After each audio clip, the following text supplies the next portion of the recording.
जी नमस्कार, मैं अजय वर्मा। आप देख रहे हैं न्यूज़ नेशन। तो आइए फिर चलते हैं, आपको ले चलते हैं रांची और झारखंड की ताज़ा खबरों के बारे में विशेष चर्चा, क्योंकि अभी हमारे मित्रों से बात हो रही थी। बारिश और गुलाबी ठंड के साथ-साथ चुनाव की गर्मी भी महसूस हो रही है लोगों को। चुनाव का बिगुल बज चुका है, घोषणा हो चुकी है डेट्स के। पहले फेज़ में, पहले चरण में 48 सीट्स पे चुनाव होना है, जिसके लिए नामांकन भी कल शुरू हो चुका है। अब अभी तक पॉलिटिकल पार्टीज़ ने ओपनली कैंडिडेट्स के नेम का घोषणा नहीं किया है। पर एक चीज़ देखने को जो सामने नज़र आ रहा है, वो ये है कि आइडियोलॉजी, विचारधारा जिसको कहते हैं, या सिद्धांत की राजनीति, शायद ये 24 साल का झारखंड सीख नहीं पाया है अभी तक, जैसा लगता है। और जैसे और जगहों पे होता है कि राजनीति में विचारधारा किनारे कर दिया गया है आज की तारीख में, और व्यक्ति विशेष की जो बातें होती हैं, व्यक्ति ही मायने रखता है, विचारधारा नहीं। चाहे वो भारतीय जनता पार्टी एनडीए हो या जेएमएम और इंडिया अलायंस कांग्रेस हो, यही देखा जा रहा है। सीट की लड़ाई, कौन कहां से लड़ेगा, कौन कैंडिडेट होगा, उम्मीदवारों की गिनती, उम्मीदवारों का चयन या तो उनके विरासत को देखकर होता है कि उनके हेरिडिटी में कहा कौन उस सीट पे खड़ा था। ऐसा लगता है ना जैसे कि एक बार जीत गए तो वो जमीन कॉन्स्टिट्यूएंसी को उन्होंने खरीद लिया। खैर, जो दिख रहा है हम बता रहे हैं, और शायद वही आज की राजनीति में बिक रहा है। तो हम चलते हैं सुनील जी के पास, रांची। सुनील बादल जी वरिष्ठ पत्रकार और राजनीति के बहुत ही उनके उनके विचार बड़े सुलझे हुए, और I can call him strategist and analyst. और हम उन्हीं के पास चलते हैं। चुनाव का विश्लेषण तो हम बाद में करेंगे, कुछ बातें जो मैंने उठाई है उस पर मैं सुनील जी से जानना चाहूँगा कि सुनील जी, घमासान मचा हुआ है बीजेपी में, परेशान है विरोधी, यानी कि जेएमएम जो पावर में है उनके अंदर भी परेशानी है। भागम दौड़ की राजनीति है, इससे लूटो उधर आओ, ये उधर छोड़ रहा है, वो उधर छोड़ रहा है। व्यक्ति विशेष की राजनीति हो रही है। जैसे कि सरजू राय को देखिए, सरजू राय पूर्वी से जीते थे। किसके खिलाफ वो जीते थे? इंडिपेंडेंट थे, रघुवर दास के खिलाफ, जो 5 साल इकलौते चीफ मिनिस्टर रहे झारखंड में अब तक, जिन्होंने 5 साल का टेन्योर पूरा किया था। वो हार गए और उनको एक स्टेट का गवर्नर घोषित कर दिया गया। वो ही बिकेम द गवर्नर। अब सुनने में यह आ रहा है कि शायद वो वापस राजनीति में आ रहे हैं या नहीं, अभी आ रहे हैं। तो उनके कोई खास लड़ेंगे जमशेदपुर पूर्वी से, और सरजू राय अलायंस में जेडीयू ज्वाइन कर लिया उन्होंने। विधायक इंडिपेंडेंट थे, अब जेडीयू के कैंडिडेट होंगे और पश्चिम से लड़ेंगे। यानी कि एक व्यक्ति के लिए एक सीट रिजर्व्ड है। ऐसा क्यों होता है और झारखंड में भी ऐसा क्यों देखा जा रहा है? और मैं आपसे ये भी जानना चाहूंगा, पिता पुत्र पत्नी पुत्रियों का जो राजनीति है वो क्या है? सुनील जी, आपका काफी समय ले लिया मैंने, अब आपसे मैं जानना चाहूंगा। जी नमस्कार सभी हमारे श्रोताओं को, दर्शकों को जो अलग अलग माध्यमों से देख रहे हैं, आपका भी बहुत धन्यवाद। देखिए, आपने जो प्रश्न उठाए वो आज झारखंड के जितने भी जागरूक लोग हैं उनके बीच में ये प्रश्न है कि झारखंड किधर जा रहा है। यहाँ की जो राजनीति है वो एक अलग पहचान वाली राजनीति रही है। यहाँ पे किसी भी गांव में, किसी भी घर में आप चले जाएं तो आपको पानी पिलाने से पहले जाति आज भी नहीं पूछी जाती है। लेकिन आज के दिन स्थिति ये हो गई है कि गांव-गांव में लोगों को अलग-अलग सेक्टर्स में, ग्रुप्स में, संगठनों में, जातियों में, धर्मों में, संप्रदायों में, अगड़े पिछड़े में, जैसे बिहार की राजनीति पहले हुआ करती थी, उस तरह से बांटा जा रहा है। और ये बंटवारा बिहार जो झेल चुका है कि बिहार में जाति ही सबसे महत्वपूर्ण थी और वहाँ विकास की कोई बात करना बहुत बेमानी जैसा लगता था। ये अलग बात है कि परिवर्तन आया, नीतीश कुमार जी ने बहुत कुछ किया वहाँ पे और एक अलग पहचान बनाई, लेकिन उसी रास्ते पर हम लोग आज चल रहे हैं। ये तब होता है जब विकास की राजनीति जो है वो ठंडी पड़ जाती है या सफल हो जाती है। ये आज के दिन जैसे आपने चर्चा की कि जो वस्तु स्थिति है वो ये है कि यहाँ पे मुद्दे गौण हैं।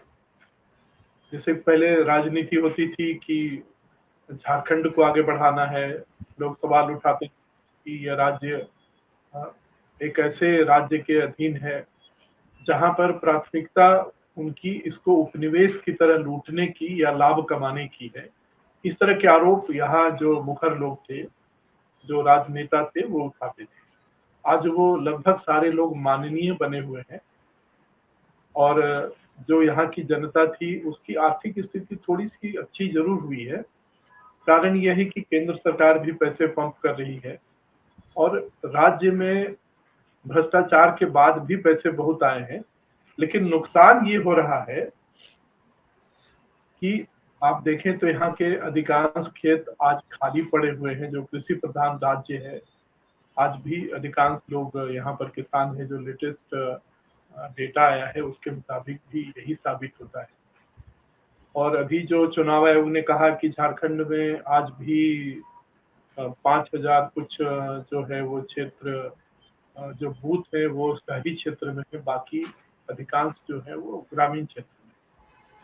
लेकिन वहाँ की प्राथमिकता, वहाँ की समस्याएं, भ्रष्टाचार से जो पब्लिक पहले जो जीती थी उससे भी ज्यादा बढ़ चढ़ कर भ्रष्टाचार आज हो रहा है। आप बिना पैसे दिए कोई काम नहीं करा सकते। पहले आरोप लगता था कि ये बिहार के लोग हैं वो लूट रहे हैं और चूंकि बिहार के अधीन हम लोग हैं इसलिए ऐसा हो रहा है। लेकिन आज हुआ राज कहा जाता है, आपका अपना राजपाट है, पूरी राजधानी जो है रांची में भरी हुई है राजनेताओं से, माननीय लोगों से, सरकारों से। सरकारों का मतलब है कि जो पहले सरकार रह चुके हैं, जो आज सरकार है, जो कल सरकार बनेंगे।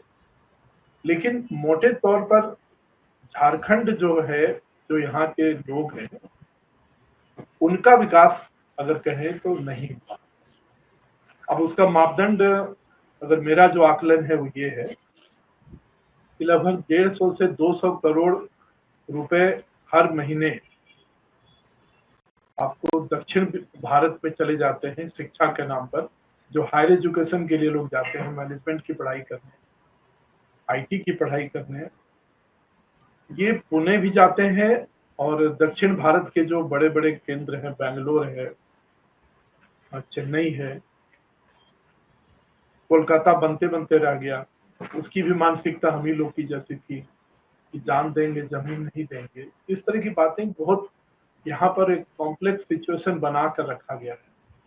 तो ये 150-200 करोड़ जो रुपए जाते हैं, उसमें बड़ा हिस्सा झारखंड का भी है, उसमें बिहार के भी लोग शामिल हैं, उसमें यूपी के भी कुछ लोग हैं और कुछ हद तक ओडिशा के भी लोग हैं। दक्षिण भारत में मैंने जो अपने स्तर पर सर्वे किया, लोगों से बातें की वहाँ जाने पर, तो वो बताते हैं, अभिभावक भी बताते हैं कि एक-एक मेडिकल के एडमिशन में आप अगर औसत मानकर चलें, तो 40 से 50 लाख रुपए डोनेशन दिए जाते हैं और जो फीस वगैरह दी जाती है वो भी मनमानी होती है जो निजी संस्थाओं में दी जाती है।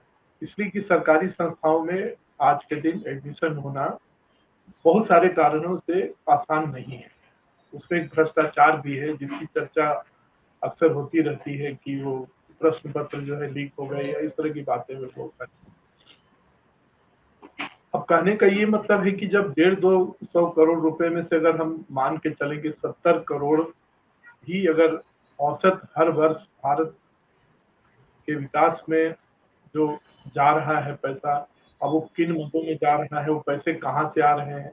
अगर झारखंड में उस तरह से अगर पैसे इन्वेस्ट होते, यहाँ पर आईटी सेक्टर अगर डेवलप हो जाता, अगर यहाँ पर विकास की अवधारणा उस तरह से बनती, तो बैंगलोर और रांची में बहुत समानता है। आप अच्छी तरह जानते हैं मौसम कितना अच्छा है यहाँ का, कि यहाँ जो आता है वो रांची में घर बनाना चाहता है।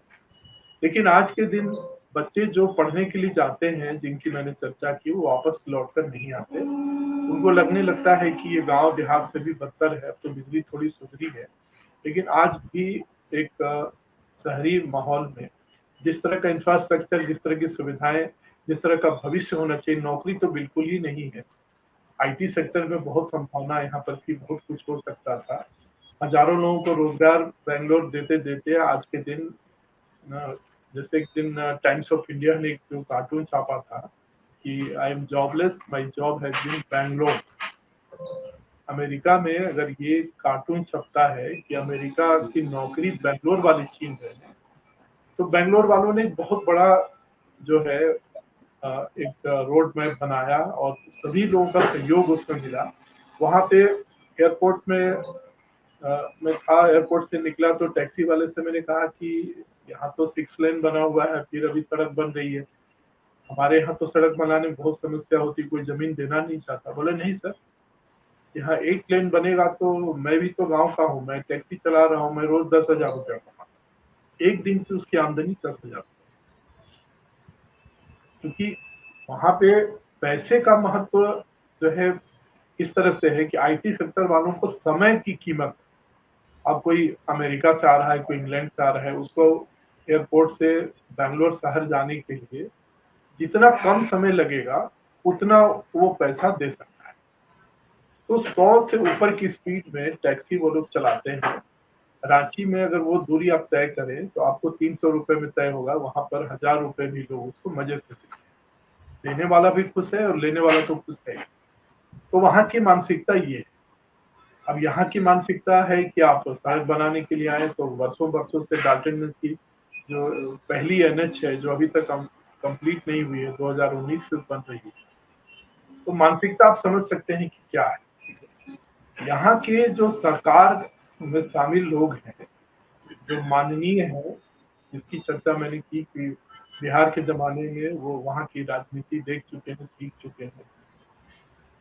इन समस्याओं को दूर करने के बजाय उसको और उलझाकर अपनी नेतागिरी चमकाने में लगे हुए हैं। अब तो और भी मंजे हुए हैं, यहाँ पर अलग-अलग वर्गों में कैसे लोगों को विभाजित करें, लड़ाई लड़ाएँ। ये सब जो झारखंड में समस्याएँ हैं, इसका समाधान होने के बजाय अभी मामला इतना उलझा हुआ है कि जिसकी आपने चर्चा की कि कल से का मतलब बृहस्पतिवार से नामांकन होने शुरू हो गए। रांची में भी 2 नामांकन के लिए प्रपत्र खरीदे गए। लेकिन अभी तक हर पार्टी झिझक रही है कि उनका उम्मीदवार कौन? पहले ये महीनों, बरसों पहले तय हो जाता था और उसका मापदंड क्या होगा? कि अगर हम एक किसी जाति विशेष के कैंडिडेट को हटाकर उसी जाति का नहीं रखें, तो उस जाति वाले जो है वो रूठ जाएँगे, क्योंकि ज़हर तो आप ही ने फैलाया है। यहाँ इस तरह की समस्या है। दूसरी बात है कि जैसे कल आजसू के जो 2 नेता थे, वो जेएमएम चले गए। वो समझ गए कि उनको अब टिकट नहीं मिलना है। तो विचारधारा आजसू की जो है, उससे उनको कोई मतलब नहीं है। उनको मतलब है कि किसी भी तरह से वो माननीय बन जाए। तो ये दौड़ जो सभी के बीच में लगी हुई है, ये दौड़ बहुत ही खतरनाक है। जो सत्ता की राजनीति है, पहले मुद्दों की राजनीति होती थी और लोग यह मानकर चलते थे कि हमें पब्लिक के बीच जाना है। अब जैसे 1 मिनट के लिए आप कल्पना करिए कि बहुत सारे लोग ऐसे हैं जो बीजेपी की विचारधारा के सख्त खिलाफ हैं। 25-30 साल, 40 साल तक बीजेपी को उन्होंने अपने क्षेत्र में सबसे खराब पार्टी बताया, उसको सांप्रदायिक पार्टी बताया। अचानक वो बीजेपी में आ गए। अब वो अपने मतदाताओं को कैसे समझाएँगे कि वो जो 25 साल बोल रहे थे वो गलत था, आज जो है वो सही है। उसी प्रकार से बीजेपी छोड़कर जो जाने वाले लोग हैं, वो बीजेपी की संस्कृति नहीं छोड़ पाते हैं। ऐसे कई नेताओं को आप जानते हैं जो आज के दिन कांग्रेस में है, अभी माननीय भी थे। तो उनमें क्या है कि एक अलग प्रकार की कार्य संस्कृति, अनुशासन जो है, जो उनकी पहचान थी, वो है। जिस पार्टी में गए वहाँ वो संस्कृति नहीं थी, लेकिन चूँकि उनको माननीय बनना था, इसलिए वो जमे हुए हैं उसमें। और आपने जो कहा कि रघुवर दास जी के लिए एक सीट अभी भी शायद पूर्वी रखी हुई है, उसमें जो रस्साकसी चल रही है, हालाँकि बहुत मुश्किल से सरजू राय जी को मनाया गया है कि वो पश्चिमी से खड़े हों और बन्ना गुप्ता जी को हराने की तैयारी करें। लेकिन यक्ष प्रश्न यह है कि पूर्वी से कौन होगा? और इसके पीछे जो राजनीति है वो वैश्य राजनीति है कि अगर रघुवर दास जी को वहाँ पे ला के और उम्मीदवार बना दिया जाए, अगर वो जीत जाते हैं तो वो मुख्यमंत्री के दावेदार होंगे। तो क्या भाजपा ये रिस्क लेने के लिए तैयार है कि उनके जैसे 5 साल पूरा करने के बाद भी बुरी तरह असफल रहने वाले मुख्यमंत्री को दोबारा मौका दिया जाए? अब यहाँ जो आदिवासी राजनीति है वो बहुत उफान पर है। 26-27 प्रतिशत आदिवासियों की आबादी है और इसको सभी लोग इसको जनजातीय बहुल क्षेत्र बताते हैं। कई लोग इसको 5th शेड्यूल में शामिल करने की बात करते हैं, जबकि कुछ खास हिस्सों में उनकी आबादी है। तो ये राजनीति जो है कि उनका वोट लेना है तो उनकी हर बात को बढ़ा-चढ़ा कर कहें, ये बहुत खतरनाक किस्म की राजनीति यहाँ पे चल रही है।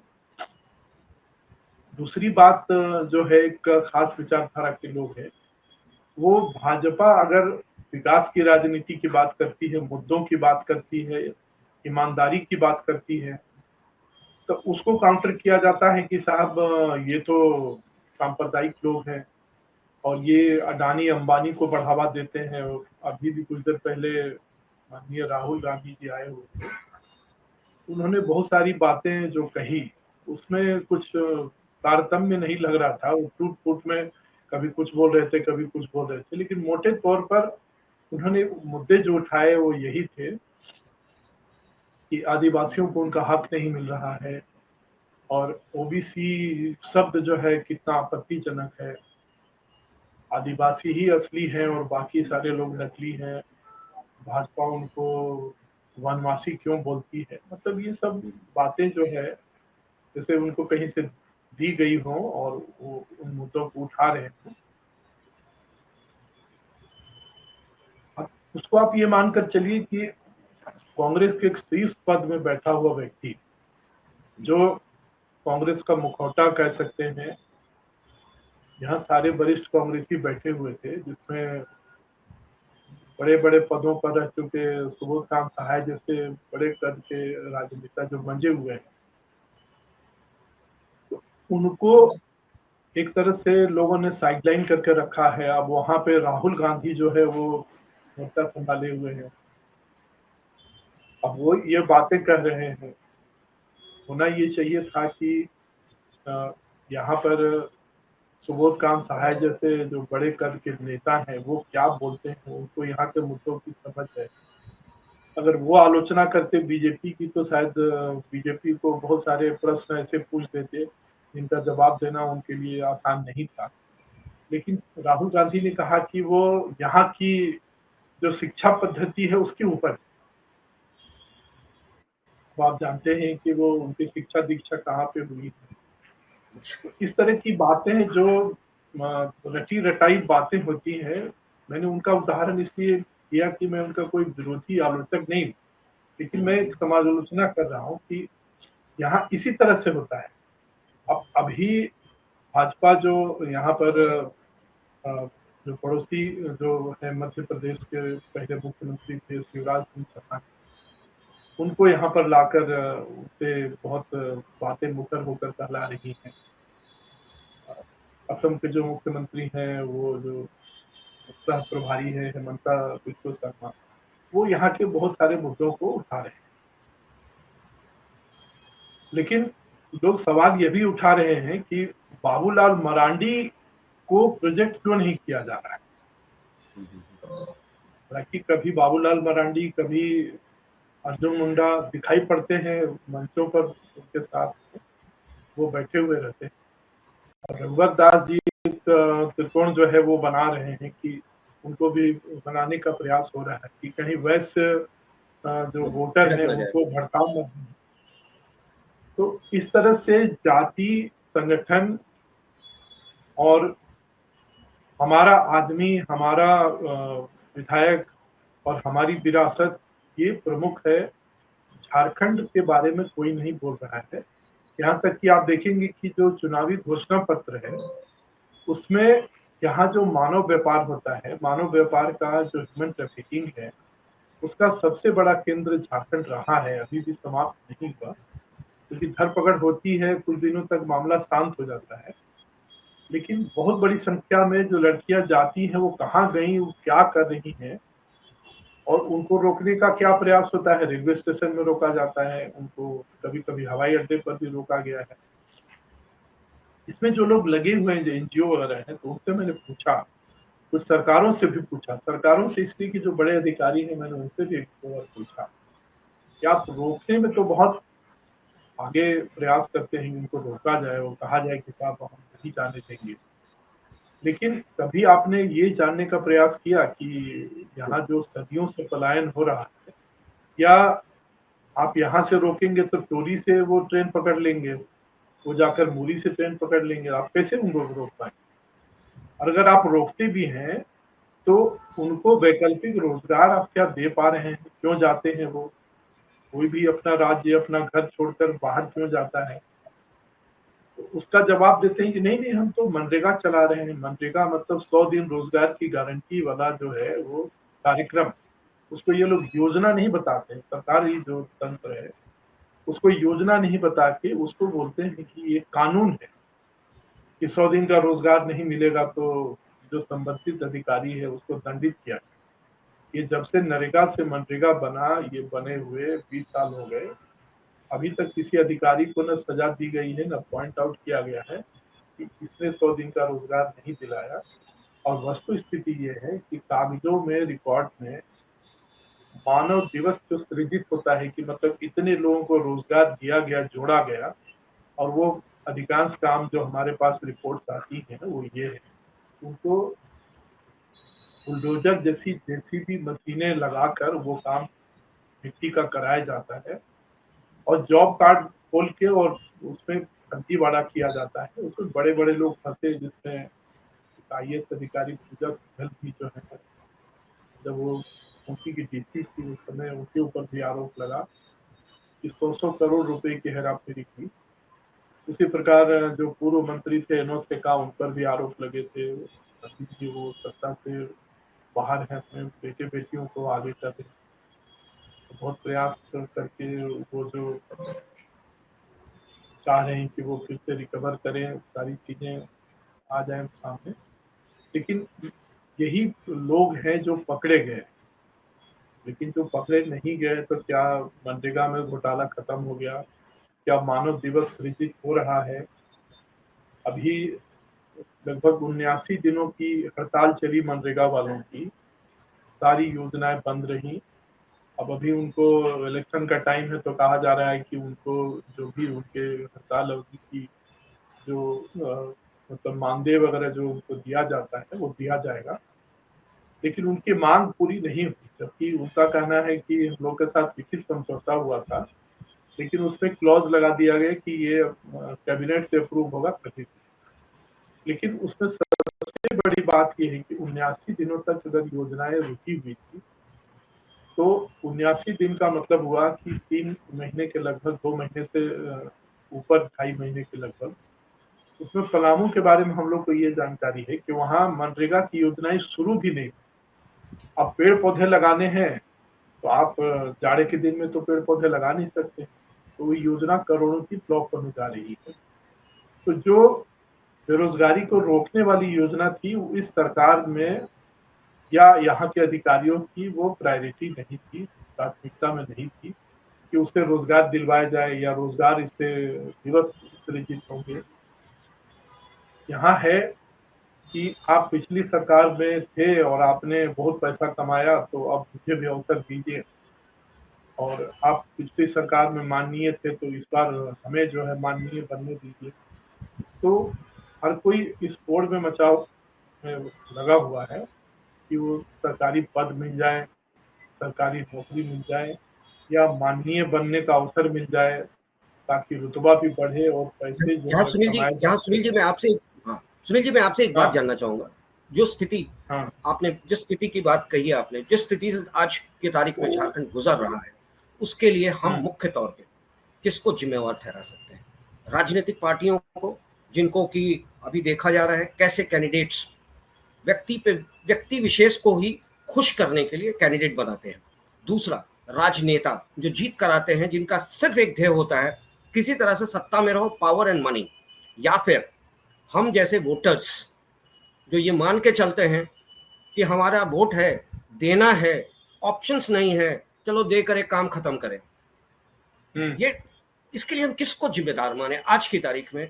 झारखंड हो, बड़े दूसरे स्टेट्स की बात तो हम करते ही रहते हैं, पर खास करके मैं झारखंड की बात कर रहा हूं, जिसको कि इतने सोच के साथ, इतने नए नए सपनों के साथ और इतने लड़ने के बाद एक राज्य का निर्माण हुआ। जी सुनील जी। देखिए, मेरा अपना जो आकलन है वो ये है कि इसके लिए आम जनता दोषी नहीं है। भ्रष्टाचार मेरे हिसाब से 2 तरह का होता है। एक भ्रष्टाचार होता है बाय चॉइस और एक भ्रष्टाचार होता है बाय फोर्स। आपको मजबूर कर दिया जाएगा कि आपको ड्राइविंग लाइसेंस बनवाना है, आपको पैसे देने होंगे, नहीं तो आपको 6 महीने तक उसमें इतनी पेंच लगाएँगे और इतना परेशान करेंगे कि आप दफ्तरों के चक्कर लगाने के बाद आखिरी में आपको लगेगा कि इसको ₹700 देना ज़्यादा जो है फ़ायदे का सौदा है। तो ₹700 तो हमें आने-जाने में खर्च हो जाएगा। तो दूसरा है कि जो यहाँ मैंने आपको पॉकेट्स में जो बाँटने की बात कही, कि धार्मिक आधार पर, जातीय आधार पर वर्चस्व बनाने की जो प्रक्रिया चल रही है, लोगों को बाँटने की जो प्रक्रिया चल रही है, ये प्रवृत्ति जो है, ये उसके लिए दोषी है और पब्लिक उसमें पिस रही है, पब्लिक की उसमें कोई भूमिका नहीं रह गई है। और ज़्यादातर तो लोग ऐसे हैं जिनको फुर्सत भी नहीं है कि वो राजनीति में कुछ कर पाएँ या उनकी कोई पहुँच हो, उनकी कोई पहचान हो। अभी कुछ हमारे जो समाचार पत्र में राष्ट्रीय न्यूज़ में के कुछ पत्रकार गए हुए थे, उन्होंने सब्ज़ी बेचने वाली और इस तरह की महिलाओं से पूछताछ की जो रोज़ाना कमाने खाने वाली हैं, कि आप लोग सरकार कैसे बनता है मालूम है आपको? तो उन्होंने कहा कि नहीं, वो सरकार क्या, हमें तो हमारे गाँव बस्ती वाले जो है, कोई भी एक आदमी बोल देता है कि फलाने छाप में इस बार बटन दबा देना, हम लोग उस पे बटन दबा दें। मोटे तौर पर पूरे झारखंड की यही स्थिति है। धार्मिक आधार पर, जातीय आधार पर बटन दबवा दिए जाते हैं, लेकिन उसको मजबूर करने में इन राजनेताओं का, बड़े घरानों का भी हाथ है, जो इस तरह की स्थितियाँ बना कर रखते हैं, कमज़ोर लोगों को नेता बनाते हैं, ताकि कठपुतली बनाकर उनको रखा जाए। हम जो तथाकथित सरकारें देखते हैं, उनकी रिमोट कंट्रोल जो है दूसरे के हाथ में होती है। तो पब्लिक दोषी नहीं है, इसके लिए नेतृत्व को ही दोषी माना जाता है। पब्लिक की बात, जैसे वोटर्स की बात हम करते हैं, वोटर्स एक हाँ, चीज तो आज की तारीख में, आज की राजनीति में वोटर्स को एक तो समझ आ गया है। जैसे हम भी एक वोटर है, मुझे भी पता है कि हम इलेक्ट नहीं करते हैं, एक लिस्ट हमारे सामने आ जाता है पार्टी विशेष का, इस पार्टी का ये कैंडिडेट, इस पार्टी का ये कैंडिडेट, इस पार्टी का ये कैंडिडेट। कैंडिडेट मजबूरी है, पार्टी के साथ हम जाते हैं और उसको वोट दे के आते हैं, पता है कि वो कैंडिडेट जीतेगा, उसके बाद हमारे लिए खड़ा नहीं होगा, फिर भी हमारी मजबूरी है, क्योंकि एक जिसको कहते हैं एक फेस्टिविटी, फेस्टिवल के तौर पे लोग मनाते हैं। उस दिन छुट्टी होती है तो या तो वोट देंगे, उसके बाद अपना घूमना फिरना करते हैं, पर किसी को यह ध्यान नहीं रहता कि एक वोट उनका 5 साल के लिए उनको बांध देता है।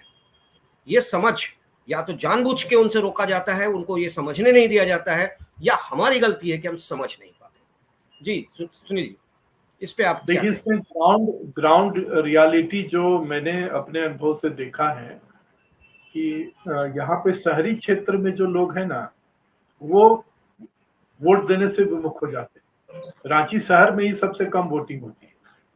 जैसे दिल्ली के शहर में जो जो बड़े संभ्रांत लोग हैं, एलीट क्लास के लोग हैं, वो रांची के भी लोग हैं, वो बोलते हैं कि लाइन में लगकर कौन वोट देगा। ड्राइंग रूम में बहुत लंबी चौड़ी बहस करेंगे और बहुत बड़ी-बड़ी बातें करेंगे, लेकिन जब वोट देने की बारी आएगी, तो इसलिए नहीं जाएँगे कि उनको वहाँ पे लाइन में लगना पड़ेगा। इस बार राजीव कुमार साहब जो मुख्य चुनाव आयुक्त थे, उन्होंने एक बहुत अच्छी बात कही, 2 बार उन्होंने उल्लेख किया। उन्होंने कहा कि इस बार बुधवार को हमने चुनाव रखा है झारखंड और महाराष्ट्र में। पहले होता क्या था कि शनिवार को रखा जाता था, यह मानकर कि लोग शनिवार को वीकेंड में वोट दें और शनिवार संडे को चाहे तो वो आराम करें। लोग इसका उल्टा करते थे, वो शनिवार को ही क्या शुक्रवार को ही बाहर चले जाते थे कि चलो भैया 3 दिन की छुट्टी मिल गई। अब बुधवार को रखा गया तो आपको बृहस्पतिवार को काम पे आना पड़ेगा। तो एक अच्छा उपाय चुनाव आयोग ने ये किया है, जिसकी प्रशंसा होनी चाहिए। बहुत कहीं चर्चा भी नहीं हुई, आपसे चर्चा हो रही है। दूसरा, जो अगर वोट देने की बात कहें तो ये बहुत आश्चर्यजनक है कि गांव के जो लोग हैं इसमें ज्यादा सजग हैं। अर्ध शहरी क्षेत्र जो है, जो कॉस्मोपॉलिटन एरिया है, जहां पर बहुत डेवलपमेंट नहीं हुआ है, आप जैसे रातू है या रांची से थोड़ा शहरी क्षेत्र जहां समाप्त होता है वहां चले जाएं, तो आपको बहुत आश्चर्य होगा कि लोग घंटों घंटों लाइन में लगकर और एकदम सुबह से लाइन में लगे रहते हैं, क्योंकि उनके लिए सरकारों का बनना एक बहुत बड़ा मुद्दा होता है। वो वैसे लोग हैं जो संघर्ष कर अपना जीवन यापन करते हैं। मिडिल क्लास जो है, जो टिपिकल मिडिल क्लास जिसको बोलते हैं, एक एक बात पर उनका ध्यान रहता है कि महंगाई बढ़ी घटी, क्या हुआ क्या नहीं हुआ, और वो बहुत प्रयास भी करते हैं कि एक अच्छे व्यक्ति को चुने। लेकिन उनके सामने भी बहुत सारी चीजें, जैसे आपने कहा कि आपकी मजबूरी है कि जो 5 लोग हैं वो पांचों में से कोई भी पसंद नहीं हो, लेकिन आपको किसी न किसी को वोट देना है। कई बार आपकी पसंद की पार्टी है, गलत आदमी का चयन हो गया, तो आपकी मजबूरी है कि दो। लेकिन जो वोटिंग टर्नआउट है वो आश्चर्यजनक ढंग से ग्रामीण क्षेत्रों में ज्यादा है, जबकि अगर एकदम आदिवासी जो बहुल गांव है जहां पर आदिवासियों की संख्या ज्यादा है, तो आप देखेंगे अगर इस बार तो नवंबर में चुनाव हो रहे हैं, यहाँ जैसे ही फसल कटेगी हजारों हजार जो आदिवासी युवा हैं, जो काम करने के लायक, आदिवासी ही नहीं अन्य भी जो ओबीसी क्लास भी है और भी लोग हैं, वो सारे लोग पड़ोसी राज्यों में ईंट भट्टों में काम करने चले जाएंगे या रोजी रोजगार के लिए, और जब बरसात शुरू होगी तब वो खेत में काम करने के लिए फिर लौटेंगे। तो ये मौसमी पलायन जो है वो सदियों से चल रहा है, दशकों से नहीं, सदियों से, और अभी भी रोक नहीं लगी है। लोग कितना भी दावा कर ले, लेकिन वस्तु स्थिति वही है। और सच्चाई जो है वो यही है। एक और बहुत दिलचस्प बात है कि अब जो वोटर हैं, जो नेता बताते हैं वोटरों के बारे में कि जब वो वोट मांगने जाते हैं तो अब वोटर उनसे लेन देन की बात करते हैं कि ठीक है हम आपको वोट देंगे, आप हमें क्या देंगे। अब एक नया ट्रेंड शुरू हुआ है कि ये हमारे गांव की सड़क नहीं बनी हुई है, तो बोला ये तो सरकार का काम है, तो हम बोले आपको नहीं वोट देंगे। तो कुछ लोगों ने ऐसा भी किया कि अपना पैसा लगा के सड़क बनवा दी कि चलो ये 30-50 हजार रुपए में रिपेयरिंग कम से कम करवा दें कि पूरे गांव का वोट मिल जाए हमें। रांची में जो पिछला चुनाव हुआ था 2020, उसमें एक बड़ी बिल्डिंग की पूरी जो है वो पेंटिंग लोगों ने कहा कि आप करवा दो, उसमें करीब 3 लाख रुपए खर्च हुए थे, और एक कैंडिडेट ने 3 लाख रुपए में उसकी पूरी बिल्डिंग पेंट करवा दी थी ताकि पूरी की पूरी सोसाइटी का वोट एक ही आदमी को। तो ये लेन देन की पब्लिक इसलिए जो है प्रवृत्ति पर आ गई है कि वो जानती है कि ये जीतेगा, उसके बाद फिर ये हम लोग के साथ लेन देन करेगा, अधिकारियों को मजबूर करेगा कि वो पैसे कमाओ, और पैसे हम लोग से अधिकारी ऐंठेंगे। तो इसीलिए अच्छा है कि इनको भी जब मौका मिले तो इनको घुटने पे रखो, वसूली करो इन्हीं से, इनसे कुछ न कुछ जो है वो मजबूर करो इनको। और कुछ बहुत चालाक लोग हैं, ऐसे भी लोग हैं जो आकलन करते रहते हैं। बहुत से लोग हमें फोन करते हैं कि किसको टिकट मिला, आपके विचार से कौन जीतेगा।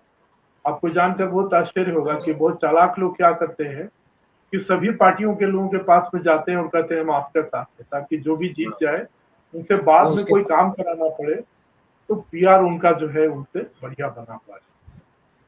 तो मिला जुला कर झारखंड की स्थिति है। चलिए, आपने बड़े विस्तार से झारखंड को हमारे व्यूअर्स के सामने प्रेजेंट किया है, और इस उम्मीद के साथ हम आज का ये जो डिस्कशन है उसको को विराम देते हैं, ये कहते हुए, और शायद ये हो भी तो बेहतर है कि झारखंड में एक नया सूरज का उदय हो, एक ऐसी सरकार बने जिसको विकास की बात करे, और जो नेता चुन के आए वो जनता की सोच रखें, और पार्टी ऐसे उम्मीदवारों को खड़ा करे जो जनता की बात करे।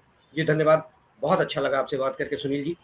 और आप हमसे जुड़े रहने के लिए सब्सक्राइब करें YouTube पर, फॉलो करें Twitter पर और लाइक करें Facebook पर। और ज्यादा जानकारी के लिए आपको टाइप करना होगा सिर्फ न्यूज़ नशा।